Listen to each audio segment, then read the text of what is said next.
Folks, our story opens with a single line. Love is a kind of temporary madness. A line often credited to Freud. A voice is recording these very words, and right here a love story is born. One that will go on to shake an entire university to its core. We're at a university in Manchester. It's late, and a party is in full swing at the Student Union Club. This is where we meet our hero, Owen, a sound engineer who once played guitar in a band, but now works gigs like this to pay the bills. That's when his eyes land on a girl dressed up like a fairy, Emily. It all starts with a tiny moment over a bottle opener. Owen is struggling to pop a bottle open when another guy reaches over and opens it for him. But in that small exchange, something clicks between Owen and the fairy girl. As they talk, she learns he used to be in a band but isn't anymore. Then Emily's friends show up. It's someone's birthday over on Canal Street, and they drag her off with them. Owen's on the clock, so he can't follow. As she leaves, all he manages to learn is that her name is Emily, and all she learns is that he's Owen. In a rush, she scribbles down her phone number and disappears. The next morning, we're at Owen's place. He lives with his brother Matt, who won't stop teasing him about the girl. Owen finally works up the nerve to text Emily, but here's the twist. The message won't send. He looks closer and realizes the number is missing a digit. Only 10 of the 11 numbers are there. No surname, no other details, nothing that can lead him back to her. But Owen isn't the type to give up. Then it hits him. Emily said she's a student at the very university where he works. So he sets off to find her. He gets to campus, asks at reception, then walks straight into a lecture and pulls out a girl named Emily. Except this isn't the fairy. This is Emily Raine, a completely different person. Owen's search has landed in entirely the wrong place.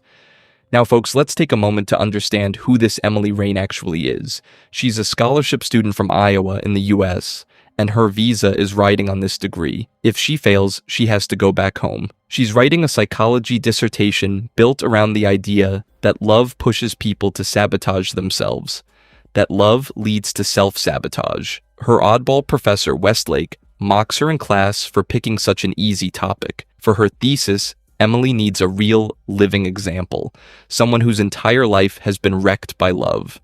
And that's exactly when Owen walks in. A guy ready to throw away his job, his money, everything, just to chase a fairy. Emily realizes Owen could be the perfect case study for her thesis, her very own Stanford prison experiment. So Emily goes to Owen herself and offers to help him with his search. At first, Owen is baffled. Why would this girl want to help him so much? Emily says she'd want someone to do the same for her, and since she's a student here, she can be his eyes and ears on the ground. But the truth is, Emily's real goal isn't to help him. It's to use Owen for her research. But her professor gives her a blunt warning. He tells her that live cases are wildly unpredictable, and that if Emily gets personally involved or any kind of bias creeps in, her entire study becomes invalid and she'll fail. But Emily is dead set. To her, Owen is her conclusion, the case study she's been waiting years for. Now, folks, under the cover of getting to know him, Emily starts asking Owen some strange questions.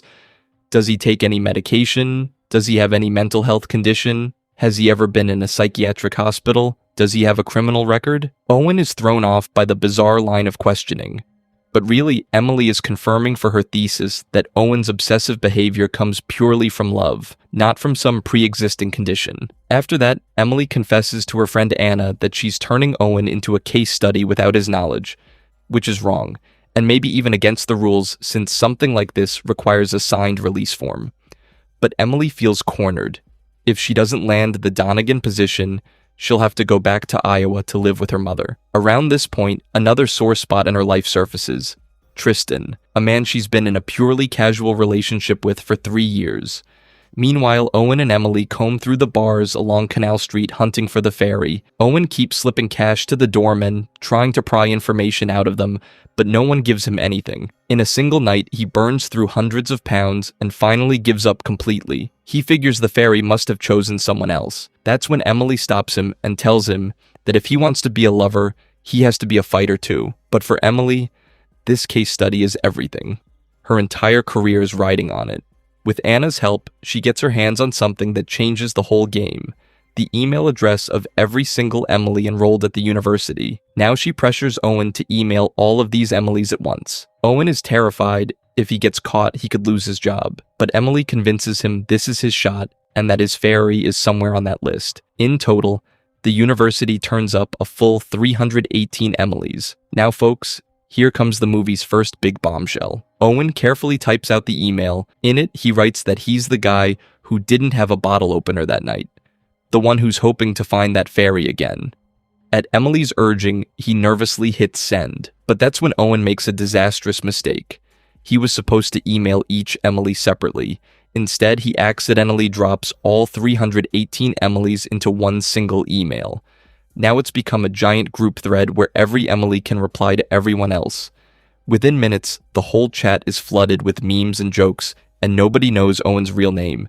He simply becomes famous as Email Guy. Plenty of Emilys reply, and a few even claim to be the fairy themselves. Meanwhile, Emily's oddball Professor Westlake sits her down for an interview in his parked car. He asks whether Owen shows any signs of delusion or mania, and points out that Owen still hasn't signed a consent form. He warns Emily that her Donegan interview is right around the corner, and that if she interferes with the case in any way, everything will fall apart. But by now, things have spiraled out of Emily's control. The student union president, Emily Thales, frames the whole email as an attack on the women's privacy and as harassment. One by one, all the Emilys unite like an army. The matter reaches the dean, and a simple mistake turns into a campus-wide spectacle. Now, folks, around this time, Emily has her big Donegan interview. There, she lays out her theory. That romantic attachment is an outdated, leftover piece of human evolution. As children, we need someone to depend on in order to survive. But why would a grown adult need romantic attachment when they can take care of themselves? In her view, love only makes us weak again, leaving us at the mercy of predators. But this is exactly where Emily's own life starts to fall apart. In a cafe, she taunts her friend Anna for chasing a guy named Kyle and making a fool of herself. But then Anna drops a bombshell. Kyle is actually her boyfriend, and Emily had no idea. Stung, Anna hits back at Emily's own sore spots, the Tristan tattoo on her finger, her drunk dialing Tristan, and showing up uninvited to his family holiday. A rift opens up between the two of them. Meanwhile, to clear his name, Owen decides to go on a campus podcast hosted by Laura Lewis. Emily tries to stop him. Don't do it, she says, or everyone will find out you were behind all of this. And right then, Emily finally works up the courage to start telling Owen the real reason she's been helping him. But before the truth can come out, Tristan shows up and interrupts. And here's another gut punch. Tristan now has a girlfriend too. Emily is crushed inside, but can't bring herself to say anything. Owen, completely unaware of any of this, is left with Emily's parting advice for the podcast. Stay calm and look people right in the eye when you speak. Now, folks, here comes the scene that changes Owen's entire life. On Laura Lewis's live podcast, Owen gets cornered from every side. The big question being raised is whether this was an innocent romantic gesture or a form of harassment. Owen keeps insisting that there was a genuine connection that night, otherwise he never would have done any of this. Then Laura asks where he got all those email addresses in the first place. Owen has a chance here. By telling the truth, he could throw Emily under the bus. But to protect her, he lies and says he hacked the system himself. After that, he picks up his guitar and sings a song he wrote for Emily, and the song goes viral across the internet. The whole campus and the internet split into two camps. Some call him a creep, while others become completely obsessed with him. In the middle of all this, we see another painful piece of Owen's life. Owen and Matt are getting ready to sell their late mother's house. Matt says their mom herself wanted them to sell the place and move on, but Owen is emotionally attached to that home. Matt starts measuring every wall, every little thing in the house, even as he admits that some things just can't be measured. Just then, Owen gets a call. There's another party happening where the fairy might be. Owen sneaks in wearing a pizza delivery guy's helmet as a disguise, so he can search for the fairy without being recognized. But people get spooked when they see him. Some think he's some kind of dangerous guy, and total chaos breaks out. Owen bolts from the scene, and his plan fails yet again. Folks, to lighten the mood after their fight, Owen and Emily head out to a live band gig. There, Owen's old backing band recognizes him and calls him up on stage, and the moment he starts singing, it's clear this guy is still an incredible musician. But then, in the shoving and jostling of the crowd, Emily gets hurt. Owen immediately looks after her. Afterward, the two of them sit down at a kebab shop. And while Owen is talking about walking Emily home, a stranger mistakenly assumes that Owen had hurt her, but Emily warmly defends him. "This guy is nothing like that," she says. "He's actually a really good person." In this small moment, the bond between them grows even deeper. Then comes a deeply emotional moment. Emily tells Owen that he should return to music. He sings so well, and that's when Owen opens up about the biggest thing weighing on his heart. His mother passed away exactly 364 days ago, and he had given up his music, his dream, to raise money for her treatment. For a while, he'd sunk into a very dark place, almost lost to grief and despair, but now he's trying to turn back toward life instead. Owen walks Emily home. She reminds him that he never should have done that podcast. Owen says softly that their first meeting doesn't really matter anymore, because so much has changed since that first glance.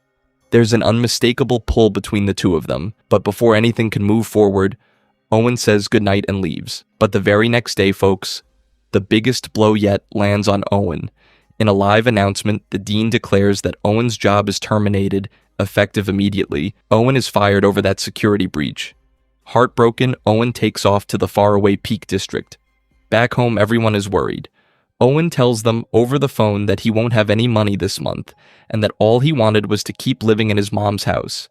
He sees himself as a failure, someone who couldn't hold on to his job or the girl, and who couldn't even keep the promise he made to his mother that he'd be okay. His family reassures him that a relationship is about two people walking forward together, each carrying their own difficult burden. Then comes the most touching scene in the movie. Owen and Matt climb a hill and scatter their mother's ashes into the wind. Owen wonders aloud what their mom would say if she were looking down on them right now, and the two of them laugh, agreeing she'd lovingly scold them for sure. Then they play their mom's favorite song, a moment where grief and peace exist side by side. Trying to get his life back on track, Owen looks for a job. And during this time, he and Emily grow even closer. The two of them talk about their mothers, how they never really had deep conversations with them, and how just sitting in front of the TV being loud together was their own version of closeness. Then comes the movie's big twist. Emily is inviting Owen over to her place for curry when Owen suddenly spots the fairy in the credits of a documentary, and the truth comes out. The girl's name isn't Emily at all.